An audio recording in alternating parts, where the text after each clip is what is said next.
welcome. Jack Hirschman is a poet, translator, and editor. As you know, he's Poet Laureate of San Francisco and has been since 2006. His powerful voice set the tone for political poetry in this country many years ago. His latest book, All That's Left, is what he'll be presenting to us tonight, and I'd like you all to please join me in welcoming Jack Hirschman.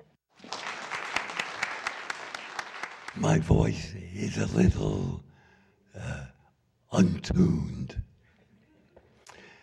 Very simply, so there not be any question of anxiety or worry. On March 14th, I decided to take an operation on my carotid artery, which had narrowed and was not pumping enough blood from my heart to my brain, and therefore threatened a stroke. I don't want to go out by a stroke. I'd rather it go out another way. So I went. The operation was perfectly successful. There wasn't even a bit of pain, except that under anesthesia, they put a tube down your throat. And so I lost my voice for about a month or two. So therefore, I ask your indulgence, if you, or forgive me for my indulgence. But I will read in this voice, if you don't mind. I'm very pleased that this book came out. It's tough to read in a voice and puns, but I'm going to open this with the war.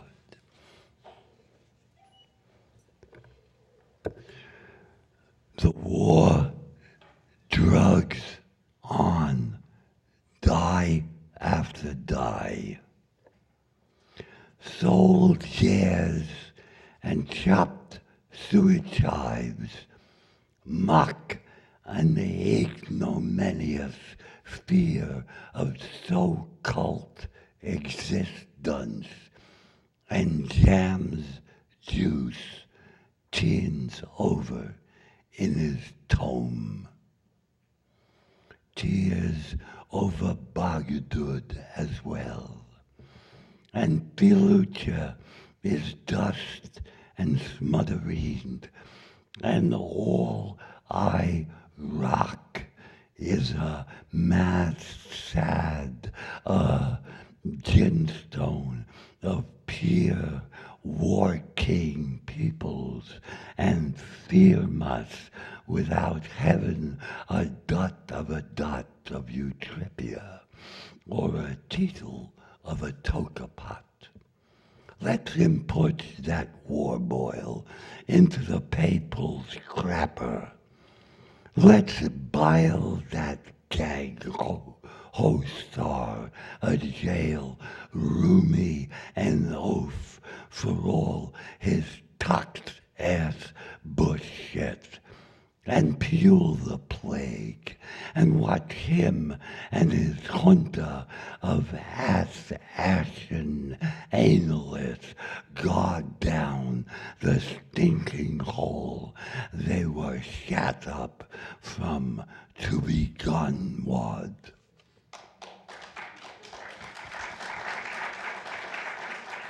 This house of hunger for the American kids who go to sleep each night without supper. This house of hunger has millions of kids in it. Breakfast and lunch is all they're worth. Fat Exxon and Bechtel have billions of bucks in them. What pretty profits to set before King Death. Banks stink with the stench of unmitigated greed. Ms., Mr., and Mrs. Indifference included in their digital speeds, while those kids lie abed each night without even a cup of bouillon in their trembling hands. Oh, go kill the children in other lands, America, you beautiful. And cover for the murders you planned in your own backyard. Keep insisting you're democracy, but in the starving darkness, those sad lost eyes know the truth of your icy lie, that you sold all the marbles in their little sacks to the bullies who applaud because they won't give them back. And you've stolen the bread that cried for their mouths and turned it into dirty dough. And that's why, when finally they manage to fall asleep, their dreams call you the haunted house, put a spell of the sun on you to burn you down so that greedy spirits flee and fields grow rapidly, good things for hungry little bellies to eat.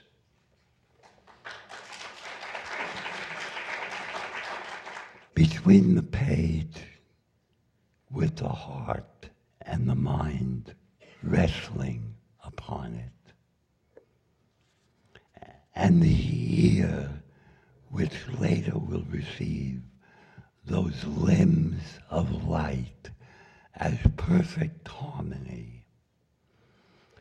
There's a stillness whose volume speaks worlds of words, defiant of measure, treasures of the unsayable, secrets of the ever-beginning enchantment and the never-ending gathering at the lips of the kiss of the poem.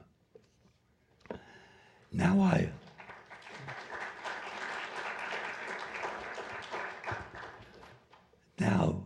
understand I'm causing an enormous amount of anguish and pain with this screwed up voice of mine. So I brought a very beautiful woman along, my girlfriend. She's going to read 3 poems to you so that you get another dimension of my voice. Okay? So please welcome Agneta Fall.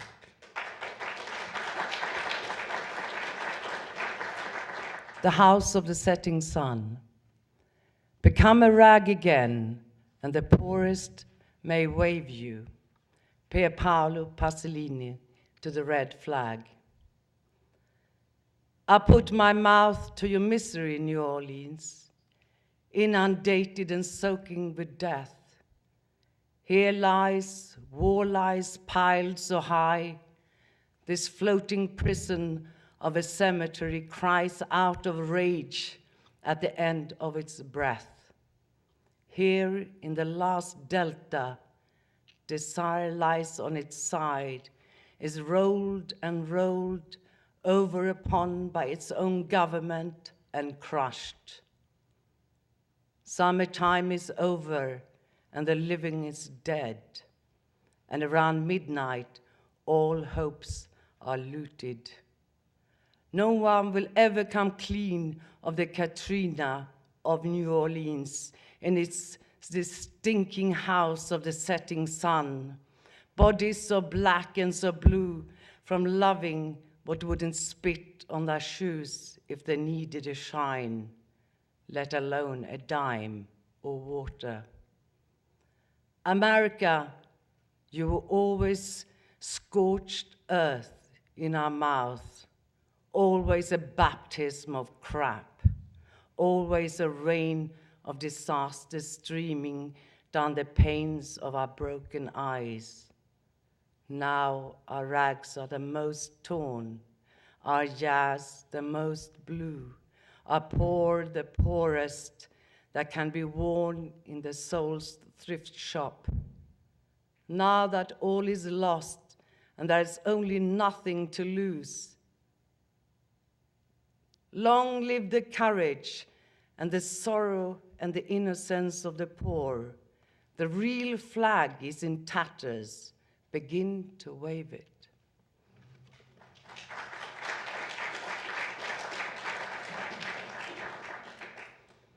Venezia.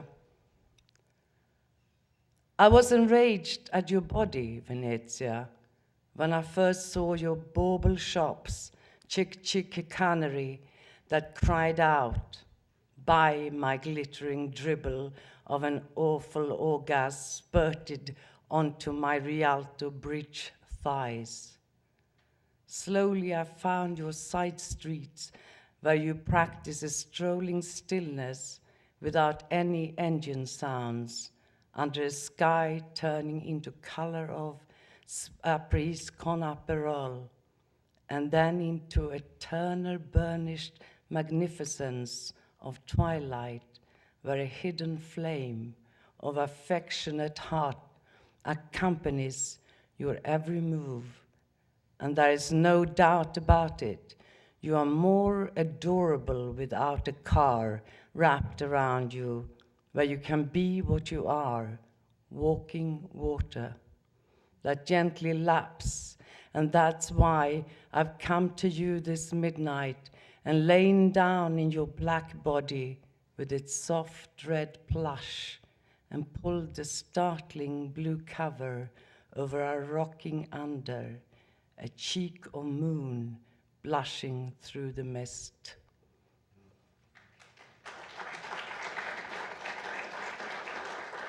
And finally for me, Juna.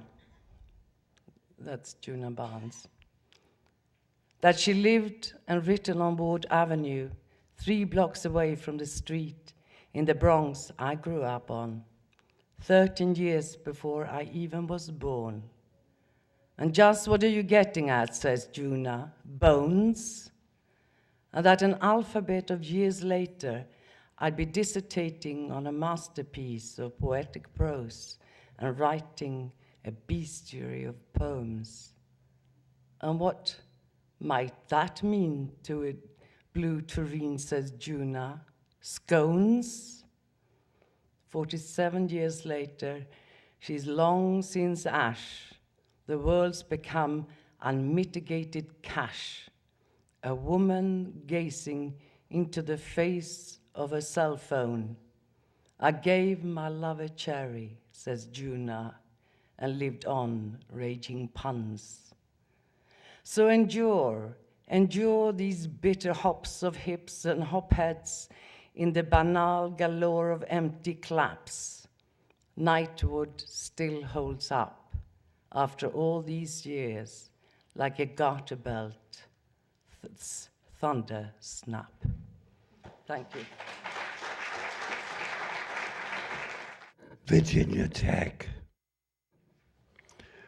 The loner is me, the one who stopped listening, the one with the hidden fuse, with the fist a blind clench, with the hole in his heart, with the cool guns, the one who blasts away, who kills just because, who kills at will, and because there's nothing left but the dead, kills himself, suicide on top of all he's killed.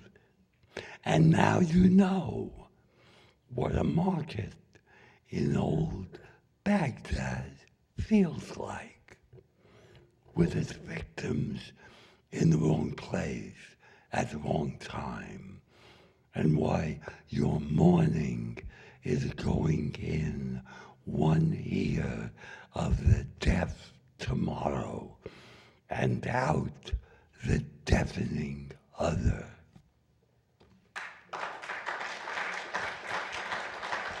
The kick arcane. 1.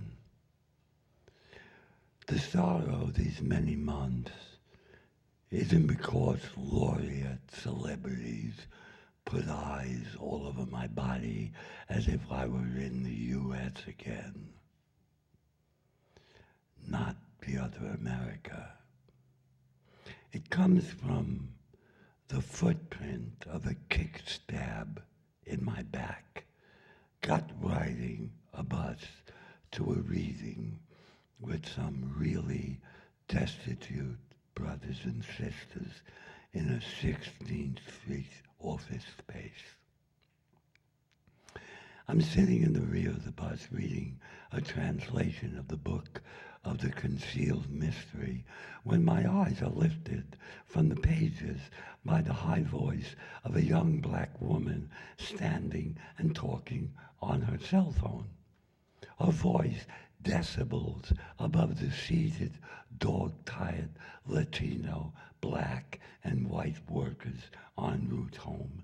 And when I rise to exit, accidentally grazing her sleeve as I pass with an "excuse me," she pushes me, shouts, "Don't touch me," with a hatred and ferocity, makes me turn, shout in return, "And what the hell do you think you just did to me?"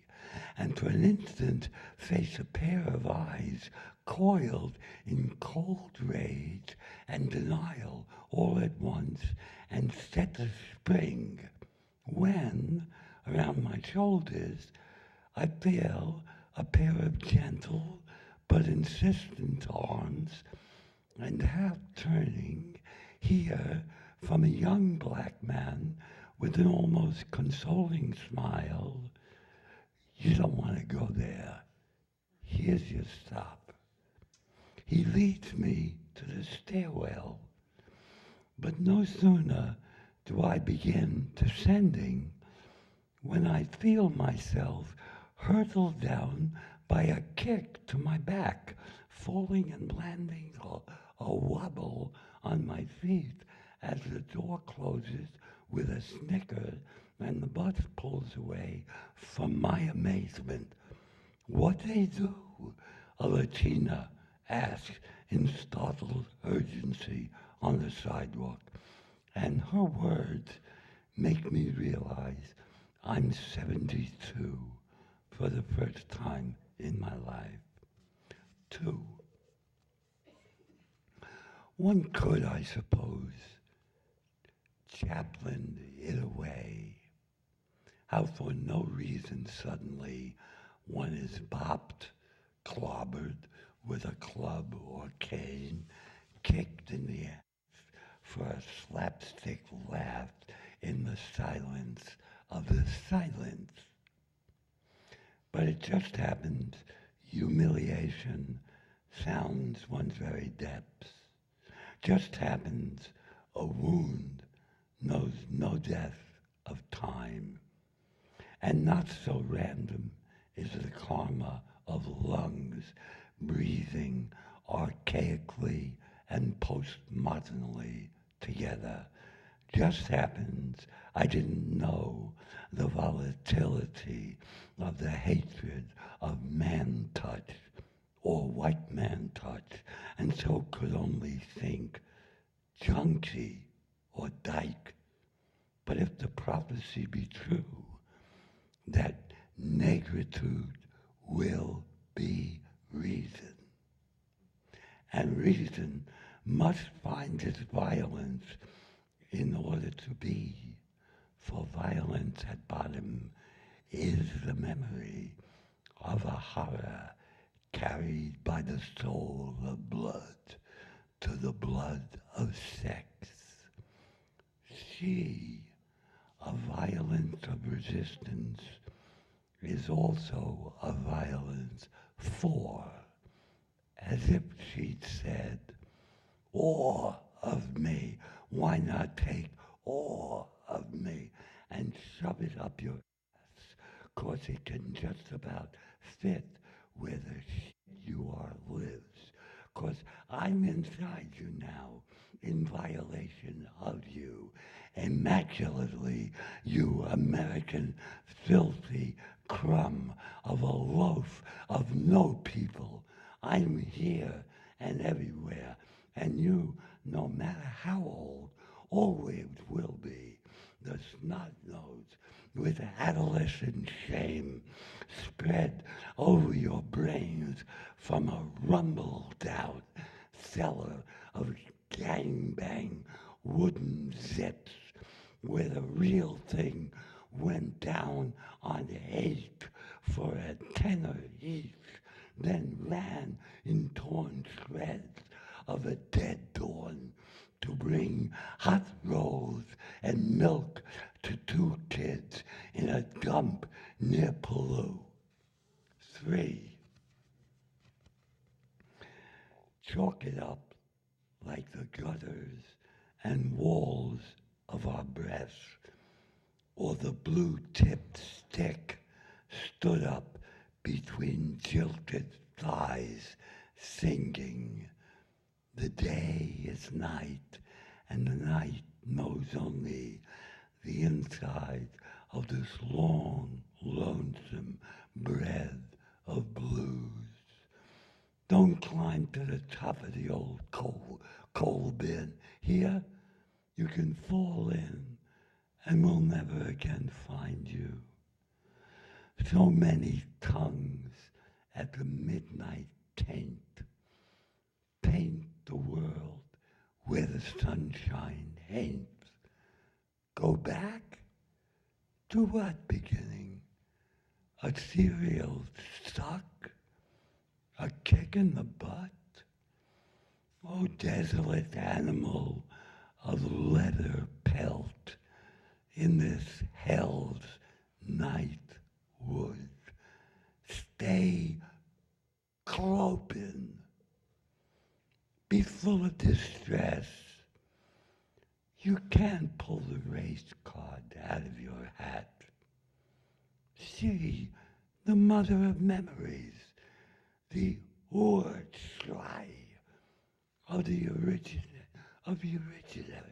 No, and you can't pull the race card out of the bra neither.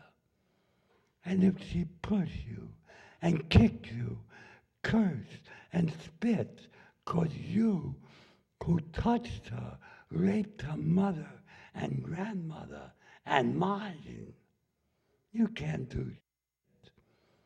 We the thunder that never stopped shaking bruise.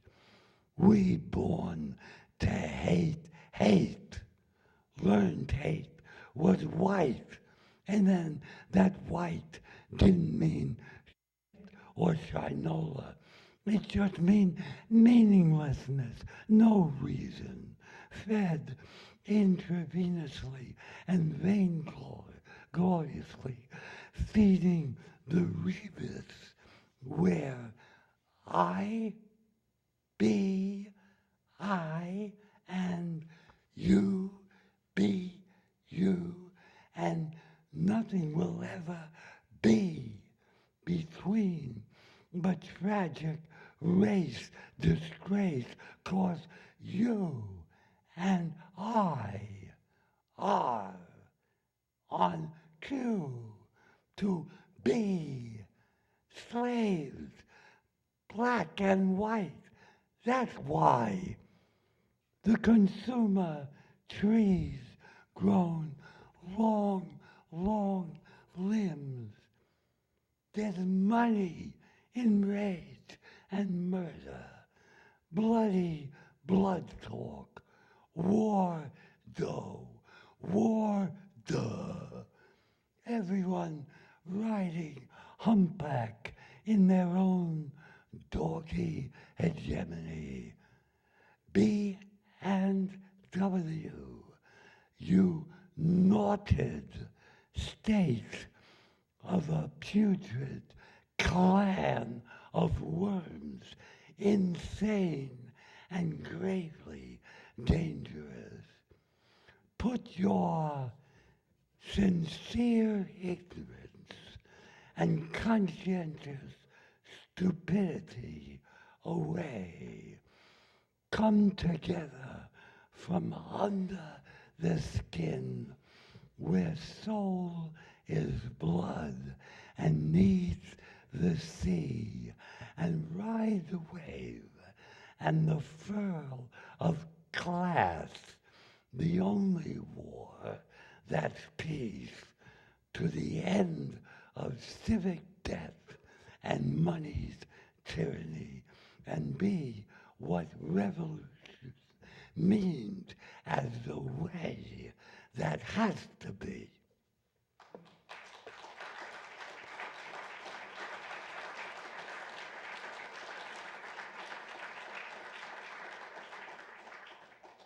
I will read one more poem, and I'll read it.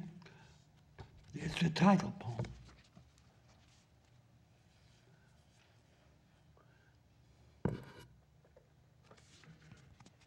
All that's left. All that's left in the world, whether in Cuba, Venezuela, Bolivia, as well as in China, Japan, the United States, Europe, the Middle East, Africa, all of them cannot, despite their resistance, despite their refusal, stop this march of death, because they, as well as all that's right in the world, despite their refusal, despite their resistance, already are counted among those in this last parade. Communists and progressives, Nazis, fascists and reactionaries, Zionists and anarchists of every stripe, none are excluded. None can evade the march. This one's not coming with hammer and sickles, or swastikas, or flags of any land. This one's the march all wars surrender to. But when comes the unanimous cry? When will it really happen? If death is peace, when can I truly die? You will never know, and yet you do, because you may have already. And this life is your way of paying homage to the power that loves you enough to have taken your life away and left you with the taste of immortality on your lips. Nothing mystical, no cries, Allah, Yahweh, or Buddha in the wings. Even lying on your back, you're marching. This is not a cynical or pessimist or nihilist poem. Join death to your life, and you will live as if there were no drum to march to. There is no march at all. You're there.